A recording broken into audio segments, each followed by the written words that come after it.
Le dossier du journal est consacré au tatouage et au piercing, pratique désormais encadrée par une loi.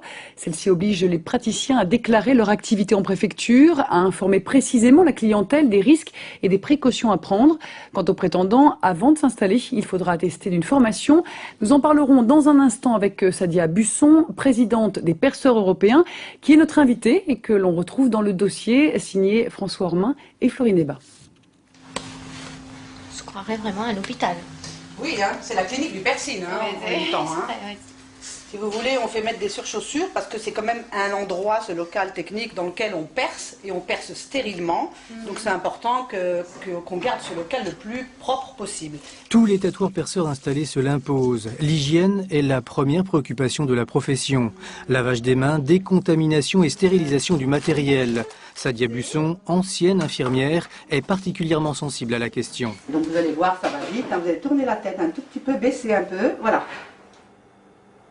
Le bijou. Dans la mesure où il y a effraction cutanée, il y a risque infectieux. C'est très important. Risque infectieux, bactérien, viral, précoce ou tardif. Donc on est quand même, il me semble, hein, obligé de travailler dans les conditions les plus propres et les plus stériles possibles. Ça vous va?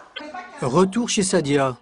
Elle nous montre son laboratoire à l'écart de la salle d'opération. On stérilise tout ce qui est stérilisable, c'est-à-dire les pinces, les paires de ciseaux, les gants, les compresses, tout ce dont on a besoin pour un piercing stérile, mais aussi tout le matériel de tatouage. La stérilisation se fait à chaud, à l'aide d'un autoclave. Bonsoir Sadia Busson. Bonsoir. Vous êtes donc présidente de l'association des perceurs européens, vous êtes également formatrice. On vous a vu dans votre clinique du piercing, vous informez les gens, vous les conseillez, j'imagine. C'est exactement ce que recommande la loi? Vous êtes dans les clous? Oui, absolument, oui, on est dans les clous. C'est vrai que la nouvelle réglementation en vigueur aujourd'hui est très axée, et notamment axée essentiellement, je vais dire même, sur l'hygiène et la salubrité des locaux. Alors, en fait, oui, il y a trois domaines. Hein. Il faut l'information préalable auprès... Pour les professionnels. Pour les professionnels.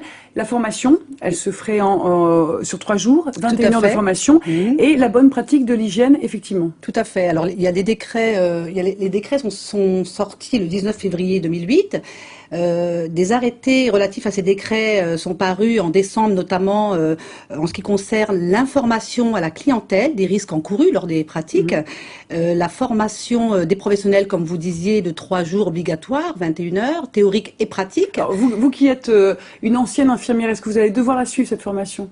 Je suis infirmière, gérante de la clinique et en même temps organisme de formation. Donc c'est notre organisme de formation, l'IFEP, qui va dispenser cette formation aux professionnels. Donc voilà quoi, je pense que... Est-ce qu'effectivement c'était très attendu par les professionnels? Est-ce qu'il y avait des abus? Est-ce que ça va permettre de faire un peu le ménage dans la profession? C'est-à-dire que dans un domaine, quel que soit le domaine, dans lequel il n'y a aucune réglementation, il y a toujours des dérives.